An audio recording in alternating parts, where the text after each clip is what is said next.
Actor Sriram நடராஜனை பத்தி இப்ப social media ஃபுல்லா பேசிட்டு இருக்கிறதுக்கு என்ன காரணம்? 2011ல இருந்தே ஃபிலிம் இண்டஸ்ட்ரியில கனா காணும் காலங்கள் சீசன் 2ல இருந்தே சினிமா இண்டஸ்ட்ரியில இத்தனை வருஷம் இருந்துட்டு இருந்த ஒரு ஆக்டர். அவரு எவ்வளவு தரமான படங்களை கொடுத்திருந்தாலுமே அதை பத்தி எல்லாம் பேசாம இந்த 2 நாளா அவரை பத்தி சோஷியல் மீடியாவில் இவ்வளோ அதிகமா பேசிட்டு இருக்கிறதுக்கு முக்கிய காரணமே இதுதான். நீங்க நினைக்கிற மாதிரி ஆக்டர் ஸ்ரீ ட்ரக் அடிக்ட் ஆயிட்டாரோ, அவருக்கு உடல்நிலை சரியில்லாம போயிருச்சா, அவருக்கு என்ன ஆச்சு அப்படின்லாம் நீங்க குழப்பிட்டு இருக்கீங்களே. தாய்லாந்துல பட்டாயால நான் போய் பார்க்கும்போது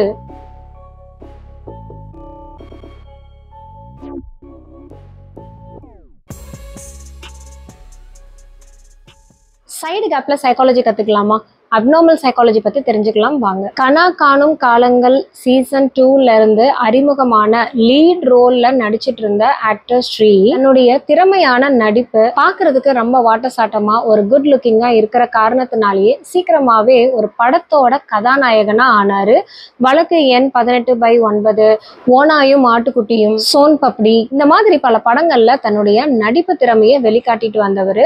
ரீசெண்டா 2023ல இருகப்பற்றுன்ற மூவில ஸ்ரீயோட கேரக்டர் எல்லாரோட மனசுலயுமே இடம் பிடிக்கிற வண்ணமா இருந்தது. ரொம்ப அழகான எளிமையான முறையில யதார்த்தமா அவர் நடிச்சிருந்தாரு. ஓகே, இன்னைக்கு இவரோட நடிப்பை பத்தியும் இவர் நடிச்ச படங்களை பத்தியும் இவ்வளவு டீட்டெயில்டா பேசுறதுக்கு பேச வச்சுட்டாரு ஆக்டர் ஸ்ரீன்னே சொல்லலாம். ஆக்டிங் ஸ்கில்ஸ் மட்டும் வச்சுட்டு சினி உலகத்துல நம்ம சாதிக்க முடியாது, நம்மளுக்கு தெரியும். நிறைய போட்டிகள், எல்லா ஃபீல்ட்லயுமே போட்டியும் பொறாமையும் பின்வாங்குதலும் பழிவாங்குதலும் இந்த மாதிரி நிறைய சேலஞ்சஸை எதிர்கொண்டு எதிர்நீச்சல் அடிச்சாதான் அவங்களோட ஃபீல்ட்ல சாதிக்க முடியும். 2017ல பிக் பாஸ் நிகழ்ச்சியில கலந்துக்கிறாரு ஆக்டர் ஸ்ரீ. அதுக்கப்புறம் எக்ஸிட் ஆனது, அவரோட மன உளைச்சல் பத்தி இது எல்லாமே நம்ம சோஷியல் மீடியால அப்போ 2017ல கொஞ்சம் பேசிட்டு இருந்தோம். அதுக்கப்புறமா 2023ல வெளிவந்த இருகப்பற்று படத்துக்கு அப்புறமா எங்க போனாரு, என்ன ஆனாரு அப்படிங்கிற அடையாளமும் தெரியல. டைரக்டர் லோகேஷ் கனகராஜ் அவர்களையும் நம்ம கேள்வி கேட்டுட்டு இருக்கிறோம். ஆனா எல்லாருமே எல்லாரோட லைஃப்லயும் ஒரு கட்டத்துல பிஸி ஆயிட்டே தானே போவாங்க. ஸோ ஒருத்தருக்கு ஏதாவது ஒரு பிரச்சனை அப்படின்னு சொன்னா தெரிஞ்சா அவங்க ஹெல்ப் பண்ணுவாங்க, தெரியலன்னா ஓகே அவங்க ஃபீல்ட்ல எல்லாரும் பிஸியா இருக்காங்களாப்பா, அவங்க ப்ராஜெக்ட்ஸ்ல பிஸியா இருக்காங்கன்னு தானே நினைப்பாங்க. அந்த மாதிரி கொஞ்ச நாளாவே இவரை பத்தின தகவல்களோ இல்ல போஸ்டர்ஸோ மூவி அப்டேட்ஸோ எதுவுமே கிடைக்காம இருந்துட்டு திடீர்னு இன்ஸ்டாகிராம் பேஜ்ல Sri_Blue_Ticked இன்ஸ்டாகிராம் பேஜ்ல அவர் போஸ்ட் பண்ணியிருந்த போட்டோஸ் அண்ட் ஸ்டோரிஸ், போஸ்ட் பண்ண ரீல்ஸ் எல்லாம் பார்க்கும்போது ரொம்பவே ஷாக்காக தாங்க இருக்கு. ஏன்னா அவர் கொடுத்துருந்த கேப்ஷன்ஸ்ல எல்லாமே பாத்தீங்கன்னா ஒரு பிட்ராயல், தோல்வி, ஏமாற்றம், க்ளோஸா இருக்கிறவங்களோட வெஞ்சன்ஸ். ஸோ இது எல்லாமே அவரோட மனநலத்தை பாதிப்படைய செஞ்சு இந்த அளவுக்கு ஒரு ரொம்ப மோசமான நிலையில இருக்காரு அப்படிங்கிறத தெல்ல தெளிவா புரிய வைக்குது. முக்கியமா தாய்லாந்து போறவங்க பட்டாயா போயிட்டு பட்டைய கிளப்பிட்டு ஜாலியா என்ஜாய் பண்ணிட்டு வரணும் தானே நினைப்பாங்க. ஆனா இன்னும் சில பேர் இந்த பட்டாயா போகும்போது அந்த இடத்தோட கல்ச்சரை அவங்களே அடாப்ட் பண்ணிட்டு லைஃப் லாங்கா குடியும் போதையுமா அங்க இருக்கிற செக்ஷுவல் லைஃப் ஸ்டைல், டாட்டூஸ் போட்டுக்கிறது, ஜெண்டர் டிரான்ஸ்ஃபர்மேஷன் ஆகுறது, இந்த மாதிரி பல வேலைகள்ல ஈடுபடுறாங்க. ஆனா இது முக்கிய காரணம் என்ன தெரியுங்களா? அளவுக்கு அதிகமான பணமோ இல்ல நேம் ஃபேமோ இதெல்லாம் கிடையாதுங்க. உண்மையான காரணம் என்னன்னு பாத்தீங்கன்னா லோன்லினஸ், தனிமை. ஒரு மனுஷனுக்கு அவங்க யாரா வேணா இருக்கட்டும், பெரிய செலிபிரிட்டியா இருக்கலாம், லெஜெண்டா இருக்கலாம், ஸ்போர்ட்ஸ் மேனா இருக்கலாம், இல்ல சாதாரண ஒரு அன்றாட வாழ்க்கையை வாழ்ந்துட்டு இருக்கிற ஒரு சராசரி மனிதனா கூட இருக்கலாங்க. அவங்களுக்கு ஒரு அன்பு, பாசம், காதல், ஒரு குடும்பம், இது எல்லாமே இழந்தவங்களுக்கு இது எல்லாமே நல்லா அனுபவிச்சு கூட இருந்து ஆல் ஆஃப் சடன் ஒரு துரோகம்ன்ற பேர்லயோ இல்ல அவங்கள எல்லாருமே விட்டுட்டு போறாங்க ஏதோ ஒரு காரணத்துலன்ற பேர்ல அந்த தனிமை அப்படின்ற ஒரு சூழல் தான் ஒரு மனுஷனை முழு கெட்டவனா மாத்துறது. அதாவது நான் தனியா தானே இருக்கேன், எனக்கு யார் இருக்கா, அவங்க திறமைகளை வெளிக்காட்டுறதுக்கு நிறைய முயற்சி செஞ்சும் போராடியும் அவங்க கூட இருக்கிறவங்க, அந்த நபரோட கூட இருக்கிறவங்க தோல்வியையும் எப்படி வெற்றியை கொண்டாடுறாங்களோ அதுக்கு ஈக்குவலா அந்த தோல்வியிலையும் கூட இருந்து அவங்கள வழிநடத்தி ஆறுதல் சொல்ல தெரியாத ஒரு உறவுகள் அவங்கள இன்சல்ட் பண்றதோ இல்ல அவங்கள காயப்படுத்துறதோ இந்த மாதிரியான ஒரு சூழ்நிலைக்கு முக்கியமான ஒரு காரணமா அமையப்படுது. இப்படி என்ன லைஃப்ல ஆயிடுச்சு, ஓவர் கம் பண்ணலாம் இல்ல, இந்த மாதிரி எல்லாம் போய் மாட்டிக்கணுமா அப்படிலாம் நினைக்கிறோம். ஆனா அந்த தனிமையில இருக்கும்போது யாருமே ஆறுதல் சொல்ல கூட இல்ல, யார்கிட்டயா போய் ஹெல்ப்னு கேட்கும்போது கூட அவங்களோட நிலைமையை புரிஞ்சுக்கிற மனப்பான்மையில இல்ல அப்படின்னு சொல்லும் போதுதான் மனசு விரக்தி அடைஞ்சு ரொம்ப வெக்ஸ் ஆயிட்டு இனி என்ன வாழ்க்கை, மானம் என்ன, மரியாதை என்ன அப்படின்னு சொல்லி ஒரு நிலையில எல்லாத்தையும் தூக்கி எறிஞ்சிட்டு ஆளே மாறக்கூடிய நிலைமை ஆகுது.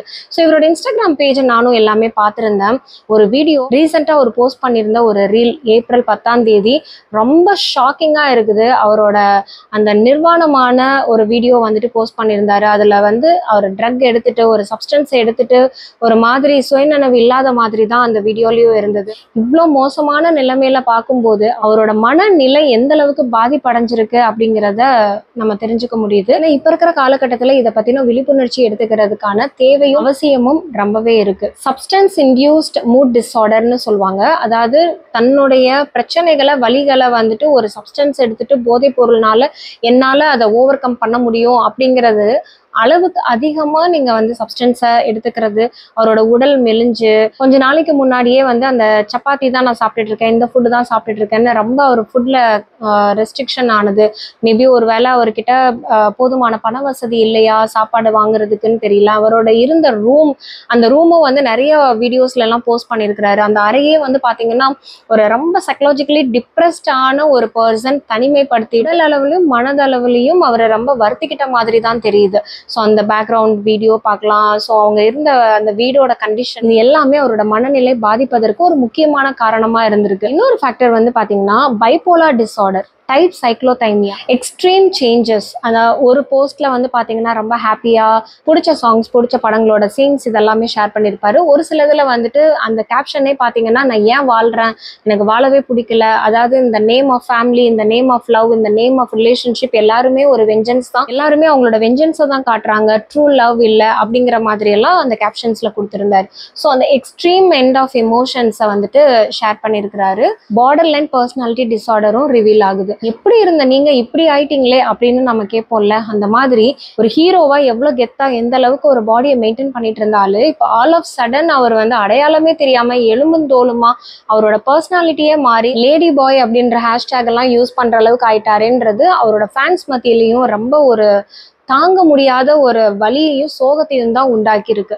ஸோ இப்படி நீங்க உங்களை வருத்திட்டு நீங்க மோசமான நிலைமைக்கு போய் தான் வந்து உங்களோட திறமைகளை யாருமே ரெக்கக்னைஸ் பண்ணல, ஒரு எவ்வளோ ட்ரை பண்ணியும் என்னோட ஃபீல்ட்ல முன் வர முடியல அப்படிங்கிற ஃப்ரஸ்ட்ரேஷனை காட்டணும்னு அவசியம் இல்லை. மீடியா மூலியமா நிறைய நல்ல விஷயங்களை நம்ம பகிர்ந்துக்க முடியும். அந்த மாதிரி தான் ஸ்ரீயோட mental health and physical health ரொம்ப மோசமா இருக்குன்றத மீடியா மூலியமா தெரியப்படுது. டைரக்டர் லோகேஷ் கனகராஜ் அதை கன்சர்னா எடுத்துட்டு ஸ்ரீ எங்க இருக்காரு என்ன ஏதுன்னு கண்டுபிடிச்சு அவரை காப்பாத்துறதுக்கும் அவருக்கு என்ன ஹெல்ப் தேவைப்படுது அப்படிங்கிற ரெஸ்கியூ ஒர்க்லையும் ஈடுபட்டு இருக்காங்க. Hats off to you. And இந்த வீடியோ பார்த்துட்டு இருக்கிற நீங்க உங்க மனசுல எந்த பிரச்சனையா இருந்தாலுமே அதை உங்க கூட இருக்கிறவங்க கிட்ட ஷேர் பண்ணிக்கோங்க. உங்க கூட இருக்கிறவங்களும் காது கொடுத்து கேட்க முடியாத அவ்வளோ பிஸியா ஓடுறாங்க அப்படின்னாலும் எக்ஸ்பர்ட்ஸ் இருக்காங்க. எப்படி உங்களுக்கு உடம்பு முடியல, காய்ச்சல், வயிறு வலி, தலைவலின்னு சொல்லி நீங்க ஒரு டாக்டர்கிட்ட போய் கன்சல்ட் பண்றீங்களோ அதே மாதிரி உங்க மனசார்ந்த பிரச்சனைகள், உங்க கவலைகள், உங்க சோகம், உங்க ஃப்ரஸ்ட்ரேஷன் இது எல்லாமே டிஸ்கஸ் பண்றதுக்கும் அதுக்கான ஒரு தீர்வையும் உங்களுக்கு நிரந்தரமான ஒரு சொல்யூஷனை கொடுக்கறதுக்காக தான் சைக்காலஜிஸ்ட் அண்ட் கவுன்சிலர்ஸ் இருக்காங்க. ஸோ கண்டிப்பா நீங்க அந்த மாதிரி உங்களுக்கு பிரச்சனைகள் இருக்கு அப்படின்னு சொன்னா எனக்கு நீங்க மெயில் ட்ராப் பண்ணுங்க. அண்ட் உங்களுக்கு இந்த மாதிரி ஏதாவது குவரிஸ் இருக்கு, இது எப்படி ஓவர் கம் பண்ணணும், ஃபர்ஸ்ட் எய்ட் ஹெல்ப் வேணும், எனக்கு கமெண்ட்ல உங்க கேள்விகளை பதிவு பண்ணுங்க. And always remember, fame doesn't immunize a person from pain. And take care of your mental health. நன்றி, வணக்கம்.